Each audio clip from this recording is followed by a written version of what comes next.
राधे राधे गुरुजी। हाँ हाँ बेटा, राधे राधे। प्रश्न करना है। कल आप जैसे बोले कि हमें पूजा करते समय अगरबत्ती नहीं दिखाना चाहिए। हाँ। पर हमारे कलकत्ता में तो हर एक पूजा में अगरबत्ती ही ज्यादा दिखाए जाते हैं। कलकत्ता में नहीं, हर भारत में ना अगरबत्ती की प्रचलन है। लोगों को पता नहीं है कि बांस नहीं जलाना चाहिए। एक्चुअली क्या है, हमारे देश में ना ज्ञान का जरा सा अभाव है। साइंस भी ये चीज़ मानती है, साइंस में हर चीज़ क्यों बोल रहा हूँ, साइंटिफिक है। बांस को जलाने से साइंस ये मानता है कि अन्य लकड़ियों में कोई प्रदूषण नहीं होता, पर बांस के जलने से जहरीली गैसें प्रकट होती हैं और वो बहुत हानिकारक होती हैं। तो साइंटिफिक तो ये हुआ कि नहीं जलाना चाहिए, पर हमारे हिंदू धर्म में बांस की पूजा करते हैं, बांस को वंश मानते हैं, तो उसकी पूजा करते हैं, उसको नहीं जलाते। धूप, हमारे यहाँ वेद पुराणों में अगरबत्ती का नहीं है, हमारे यहाँ मंत्र है धूप का। धूपम समर्पयामि दीपम समर्पयामि। धूप दीप, हम लोग देखो आरती भी गाते हैं, धूप दीप तुलसी से। सत्यनारायण भगवान की कथा में धूप दीप तुलसी से राजी सत्य देवा, है ना, ये ओम जय लक्ष्मी रमणा, ये हम लोग आरती जब गाते हैं सत्यनारायण भगवान की, उसमें धूप दीप तुलसी से। धूप दीप तुलसी है, अगरबत्ती में कहीं नहीं है। ठीक और है। एक प्रश्न पूछना है, बोलिए। वो जो साधु संत लोग रहते हैं जिसको आप सुबह प्रसादी बांटते हैं, वो लोग ऑरेंज कपड़ा क्यों पहनते हैं? क्योंकि हमारे देश का जो साधु है ना, सन्यासी, वो भगवा कपड़ा पहनते हैं। भगवा मीन्स ऐसे लाल, जो सूर्य भगवान निकलते हैं तब पूरा आकाश भगवा होता है।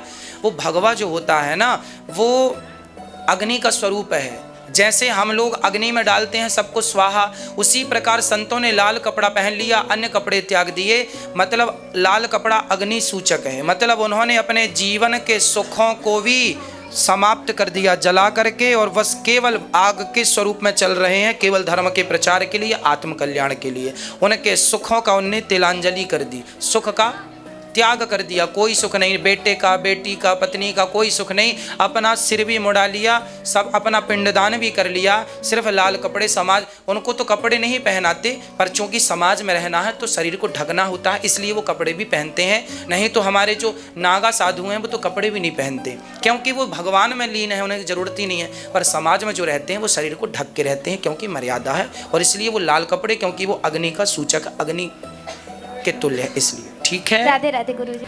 प्रभु जी, हम मुंबई से आए हैं। माइक पास में कीजिए। हाँ जी प्रभु जी, मेरी मम्मी ने सबसे पहले आपको चैनल पे देखा था जी। तो फिर उन्होंने मुझे आपके बारे में बताया, तो मैंने बोला मम्मी मैं भागवत बहुत सुनती हूँ, पर मुझे अब और नए के बारे में मत बताइए।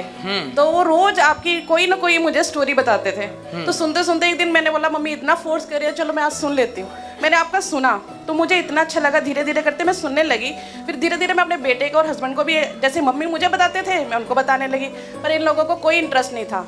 फिर क्या हुआ कि मेरे डैडी को गए 8 साल हो गए हैं, तो वो मेरे सपने में आते थे, तो सब मुझे बोलते थे कि तुम कुछ नहीं कर सकती, लड़की हो, जो भी है कुछ करेगा, तेरा ब्रदर कर सकता, तुम नहीं कर सकती। बट आपने कथा में ये बताया कि लड़की और लड़के में कोई भेद नहीं है, लड़की तो 2 परिवारों को तार सकती है। जी जी। तो उस वजह से मैंने सोचा कि मैंने भागवत वृंदावन में आके करवानी है। और मैंने यहाँ पे बात की तो पता चला कि मुझे यहाँ पे आना पड़ेगा भागवत के लिए। तो फिर मैंने इन लोगों से बात की तो इन्होंने मना कर दिया। फिर आपका सुना कि पोथी पाठ के बारे में, उसके बारे में तो मुझे पता भी नहीं था कि वो क्या होता है। फिर आपके ही इधर लोगों से बात करके पता चला, और आपने कथा में भी बताया कि उसकी क्या वैल्यू है। तो मैंने डैडी के नाम से वो मैंने अगस्त में करवाई थी, और उसके बाद मेरे डैडी कभी भी सपने में नहीं आए। जैसे उनको आपने बोला था शायद उनकी गति रुकी हुई है, क्योंकि उनका मेरे साथ बहुत ज़्यादा प्यार था। बिल्कुल, जब भी किसी का स्वप्न में बार बार आना हो, मतलब वो उनकी सदगति नहीं हुई, और वो आपसे चाहते हैं कि आप उनके नाम का कोई पुण्य कार्य करिए तो उनकी सदगति हो। पर जब से भागवत आपने सुनी उसके बाद स्वप्न में नहीं आए, मतलब उनकी सदगति हो गई। यही इसका प्रमाण है। भागवत जी सबको मुक्त करती हैं जो जिस भाव से सुने। और प्रभु जी आगे का ये हुआ कि जो मेरा बेटा है वो जैसे आप बताते हो कि रात के 3 बजे सोना और सुबह 11 बजे उठना, बच्चों का जो आजकल अपनी जंग तो वो ऐसे ही था मेरा बेटा। और पबजी खेलना सब कुछ चलता था। अच्छा। तो हम लोग बहुत इसको मना करते थे, तो यहाँ तक भी आई कि हाथापाई तक बात आ गई हमारी आपस में बच्चों के साथ। बट फिर भी इसको हमने फिर छोड़ दिया कि जैसा इसको ठीक लगता है, कुछ कर नहीं पा रहे थे हम इसके लिए।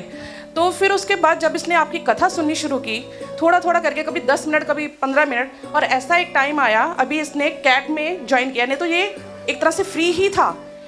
और उसके बाद अब इसकी क्लास चलती है 4:30 पे। 4:29 भी नहीं, 4:30 तक जब क्लास स्टार्ट नहीं होती तब तक आपका कंटिन्यू ये प्रोग्राम देखता है। और यही बच्चा आपका सुन के कि पेरेंट्स को जीते जी तीर्थ यात्रा की सैर करानी चाहिए, यात्रा करवानी चाहिए, और ये बच्चा आज आपकी कथा की वजह से हम लोगों को वृंदावन लेकर आया है। वाह, ये बेटा है ना आपका? जी। आप भी कुछ कहेंगे भैया जी? खड़े हो जाइए। आप पहले कथा नहीं सुनते थे? नहीं जी। पबजी खेलते थे, तो आपको कथा सुनने में अब अच्छा लगने लगा? हाँ जी, हाँ जी। तो आपके जीवन में बदलाव हुआ कथा से? बहुत बहुत बदलाव हुआ है। क्या बदलाव हुआ? अब मैं जहाँ पे रहता हूँ, मतलब जिस एरिया में रहता हूँ, वहाँ पे मतलब भागवत दरवाजे बंद करके सुनना पड़ता है। क्यों? तो लोग बोलते हैं कि ये बच्चा बैकवर्ड है। अरे, तो ऐसी मानसिकता है वहाँ की? ऐसी मानसिकता है वहाँ पे। अगर आज मैं अभी मम्मी को बोल भी रहा था कि मेरी वीडियो मत दिलवाओ, मेरे दोस्त ने देख लिया तो मेरे को बुलाएंगे नहीं। क्यों? उन दोस्तों को समझाओ कि बेटा हम सही कार्य तो कर रहे हैं, बिहारी जी का दर्शन करना, कथा सुनना, एक सही लाइन पकड़ के आगे बढ़ना, इसमें क्या बुराई है? और यदि ये बात किसी को बुरी लगे तो ऐसे लोगों की परवाह भी नहीं करनी चाहिए। हाथी चला बाजार, कुत्ते लगे हजार। फिर बोलने वाले बोलते रहें, बोलने दो।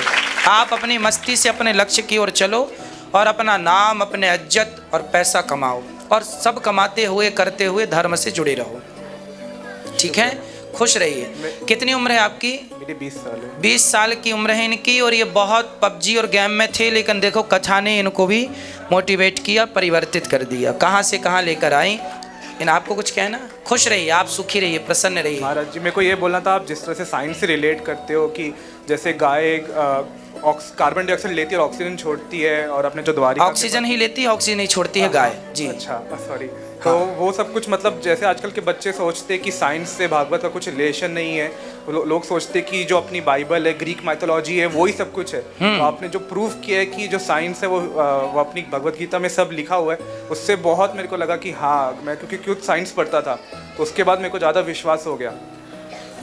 बिल्कुल बिल्कुल, हमारे सारे ग्रंथों में पूरा साइंस भरा पड़ा है। पृथ्वी से सूर्य की दूरी साइंस को अभी पता चली ना, कुछ वर्षों पहले। हमारे यहाँ हनुमान चालीसा में लिखा है, युग सहस्त्र योजन पर भानु। पृथ्वी से सूर्य की दूरी कितनी है? यदि इस चौपाई का अर्थ कर लेंगे तो पृथ्वी से सूर्य की दूरी निकल आएगी। ये साइंस को आज पता चला, हमारे तुलसीदास जी ने सैकड़ों साल पहले लिख दिया। तो अब उसको हम लोग ना पढ़ पाए, नहीं समझ पाए, वो हमारी गलती, हिंदुओं की। यदि हम पढ़ लिए होते तो आज हम सबसे बड़े रिसर्च करने वाले होते दुनिया में, हम लोग आगे होते साइंस के मामले में, जितना भी टेक्नोलॉजी उसके मामले में। लेकिन टेक्नोलॉजी, आपको पता है जर्मनी में हमारे वेद रखे हुए हैं और वेदों के आधार पर रिसर्च हो रही है। आपको मैंने साइंटिफिक बोला था ना कि अंतरिक्ष में ओम की ध्वनि गूंज रही है। हाँ जी। कितना बड़ा साइंस है ये वेद का पहला मंत्र है हमारा, ओम उच्चारण। और वो साइंस प्रूव कर रहा, मैं नहीं प्रूव कर रहा हूँ, क्रिश्चियन लोग प्रूव कर रहे हैं, जिनकी बाइबल है। वो कह रहे हैं कि नहीं जी, ओम निकल रहा है यहाँ से, साइंस कह रहा है। हाँ हाँ बोलिए। राधे राधे। राधे राधे।